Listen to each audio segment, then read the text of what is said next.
Halo semuanya, oke bisa dilihat di depan Miss ya, ini ada termometer. Termometer adalah alat pengukur suhu. Jadi dia mengukur untuk panas dinginnya suatu zat.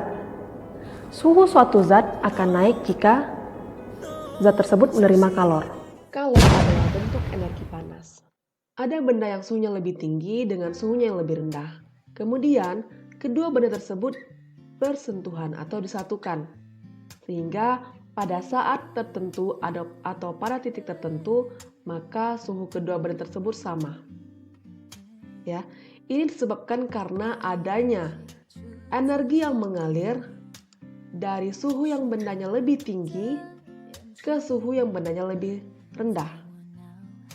Energi ini disebut dengan kalor. Berikut adalah persamaan untuk pengaruh kalor terhadap kenaikan suhu zat, yaitu Q sama dengan M kali C kali delta T. Oke, dan M kali C adalah C. C besar adalah kapasitas kalor. C kecil adalah kalor jenis, di mana kalor jenis satuannya adalah Joule per kilogram per derajat Celcius atau kalori per gram per derajat Celcius. Begitupun dengan kapasitas kalor, di mana satuannya adalah kal per derajat Celcius atau Joule per derajat Celcius. Hubungan antara kalori dengan Joule adalah 1 kalori sama dengan 4,2 Joule. Sedangkan 1 Joule sama dengan 0,24 kalori.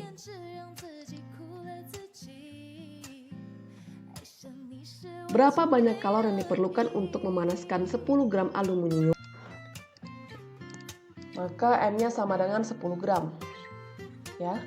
Kemudian diketahui lagi C-nya, kalor jenis dari aluminium adalah 880 Joule per kilogram per derajat Celcius. Dari suhu awalnya adalah minus 5 derajat Celcius ke suhu akhirnya 25 derajat Celcius. Oke, maka delta T-nya adalah 25, ya, suhu akhir dikurang suhu awal. Suhu akhir 25 dikurang dengan suhu awal minus 5, sama dengan 30 derajat Celcius. Oke. Ya. Karena satuannya adalah Joule per kilogram per derajat Celcius, maka massa 10 gram ini kita harus ubah ke kilogram. Ya, kita konversikan ke satuan kilogram. Oke, maka M-nya adalah, masanya adalah 10 kali 10 pangkat min 3 kilogram. Maka kita menggunakan rumus Q sama dengan M dikali C kali delta T. Oke, masukin semua angkanya. Ya, sudah semua pas ya, udah satuannya kilogram. Ini satuannya derajat Celcius, ya sudah pas. Jadi perhatikan adalah kalor jenis suatu benda. Jika kalor jenisnya diketahui kal per gram per derajat Celcius, maka masanya kita gunakan gram aja ya. Kita hanya gunakan masanya yang gram aja gitu. Kecuali jika ditanya di optionnya ada berapakah kalornya dalam satuan Joule, maka semuanya kita ubah dalam satuan Joule dengan kilogram dan derajat Celcius. Oke, maka hasil dari ini semua adalah 264 Joule. Kalor yang diserap oleh suatu zat tidak selalu menyebabkan suhunya naik. Kadangkala, kalor yang diserap suatu zat dapat mengubah wujud zat tersebut. Ada zat yang dapat mengalami perubahan wujud. Misalnya, es yang dipanaskan akan mencair. Oke, jadi jika es dipanaskan atau diberi kalor, beberapa waktu kemudian, bisa kita lihat ya, es tersebut berubah wujud menjadi air. Dan selanjutnya, air berubah wujud menjadi uap. Ya, jika kita panaskan sampai suhunya 100 derajat Celcius ya, atau kurang dari situ pun jika kita panaskan air tersebut. Pasti di sini siswa Miss ada yang sering minum air hangat dan ada yang jarang minum air hangat ya. Oke, ketika kalian ingin memperoleh air hangat, pasti kalian akan mencampurkan air panas dengan air dingin. Nah, dalam pencampuran ini, air panas itu akan melepaskan energi, sehingga suhunya turun. Dan air dingin itu akan menerima energi, sehingga suhunya naik. Energi apa yang diterimanya? Kalor, ya. Jadi dalam pencampuran ini kita dapat memperoleh air hangat. Kejadian ini disebut dengan prinsip kekekalan energi, yaitu kalor yang dilepaskan oleh air panas ya, itu sama dengan kalor yang diterima oleh air dingin. Jadi kekekalan energi pada pertukaran kalor itu pertama kali diukur oleh si Joseph Black. Ya, yang kita kenal sekarang dengan nama asas Black. Apa itu asas Black? Di mana Q lepas sama dengan Q terima. Dilihat di sini ya, ini adalah grafik pengaruh kalor terhadap kenaikan suhu zat dan pengaruh kalor terhadap perubahan wujud zat. Maksudnya gimana, Miss? Ya, ini ya kita bisa contohkan ya. Dari grafik ini, suhu di bawah 0 derajat Celcius adalah contohnya es ya. Ketika es ini kita panaskan, maksudnya itu kita berikan kalor ya. Artinya kita biarkan pun di ruangan terbuka ya. Dari suhunya misalnya minus 10 derajat Celcius sampai ke suhu 0 ya. Itu kita gunakan kalornya Q sama dengan M kali CS kali delta T. CS ini artinya adalah kalor jenis es. Kalor jenis untuk si es tersendiri, ya. Kalor jenis untuk es. Ketika suhunya sudah sampai di titik 0 derajat Celcius, di sini es tidak lagi mengalami kenaikan suhu. Artinya disinilah pertukaran energinya, perubahan wujudnya dari yang tadinya es itu bentuknya padat menjadi air. Ya, kita contohkan seperti ini. Ini proses meleburnya pada saat suhu 0 derajat Celcius. Ya, artinya tidak ada kenaikan suhu, tapi situlah perubahan wujudnya dari padat menjadi cair. Oke, ini rumusnya adalah Q sama dengan M dikali LF. LF ini artinya adalah laten, kalor lebur, kalor laten, ya. Dimana satuannya adalah Joule per kilogram. Oke, kita naikkan lagi. Dari tadi air kita beri lagi kalor dia. Kita panaskan lagi ya. Berarti air mendidih. Ya, airnya lagi mendidih nih. Ini rumusnya adalah M dikali C air kali delta T. Oke, maka C di sini adalah kalor jenis air. Bedakan ya. Untuk ini CS, kalor jenis es, ini kalor laten es atau kalor lebur es, ini adalah kalor jenis air ya. Pada saat grafiknya dari suhu 0 sampai 100, itu pakai rumus ini Q3-nya ya. Kalornya ini yang kita gunakan. Oke. Miss, kalau misalnya suhunya di 50 atau 80 gimana, Miss? Atau suhunya 20 ya? Kita masih gunakan M kali C air kali delta T.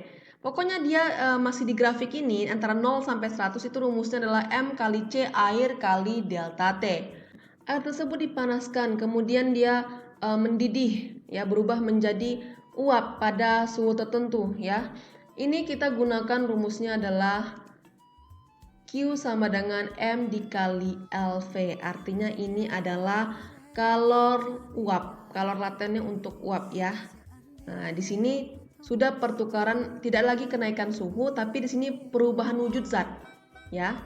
Nah, ini perubahan wujud zat dari air menjadi uap air. Oke, uap air pun bisa kita panasin lagi ya. Jadi M dikali C uap kali delta T, ya. C di sini adalah kalor jenis uap. Oke, perhatikan ini ya nak dan dicatat. Oke. Nah, contoh soal.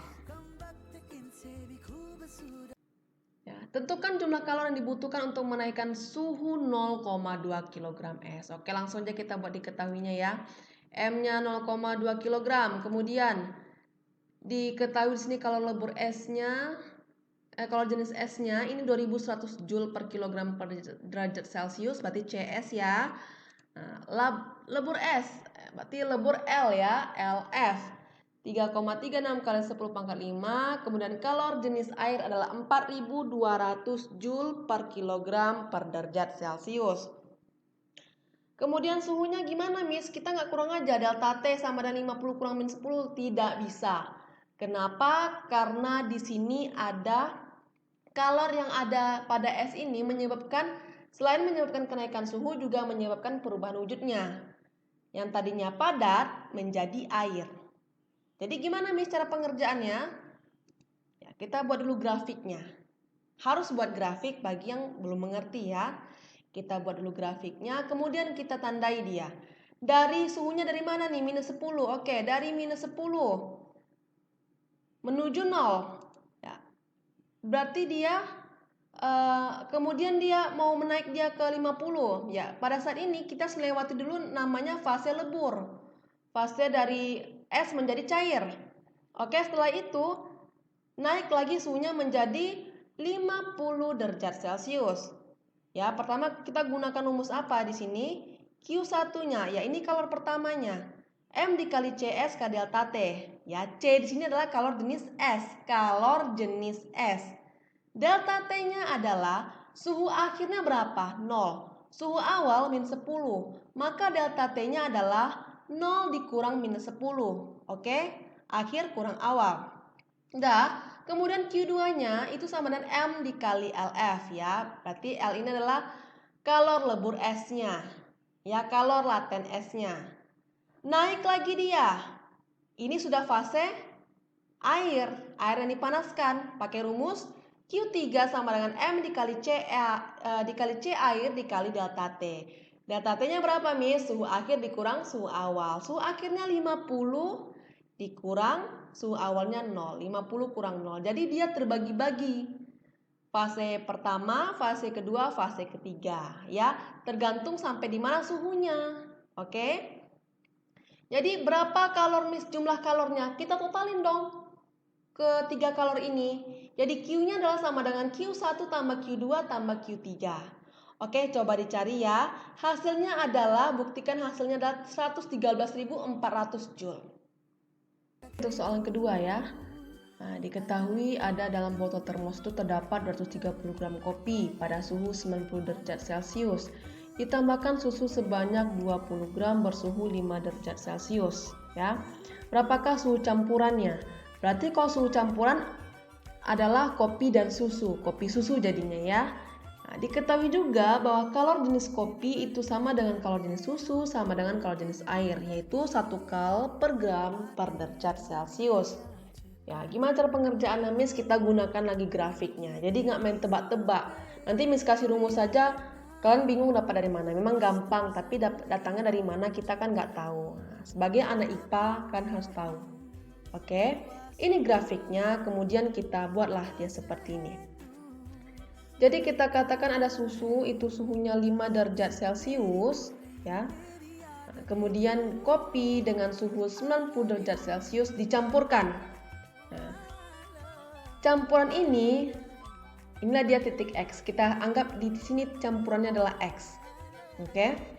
Jadi ini suhunya berapa? Selisih suhu untuk yang si kopi adalah 90 kurang X.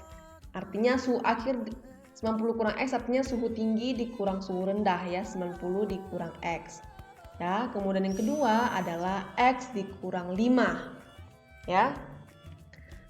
Suhu tertingginya adalah X dikurang 5. Kenapa tertinggi X? Karena kan di sini kita sudah menggunakan hukum asas Black, di mana untuk suhu yang lebih rendah maka dia akan menerima kalor. Untuk suhu yang lebih tinggi maka dia akan melepaskan kalor. Ya. Kita menggunakan rumusnya Q lepas sama dengan Q terima. Oke, ada Q lepasnya siapa? Si kopi. Ya. Nah, ini untuk Q terima yang yang susu. Ya. Nah, pertanyaan Miss coba akan buktikan suhu campurannya atau X simbolnya itu adalah 83,2 derajat Celcius. Oke, sekian sampai di sini.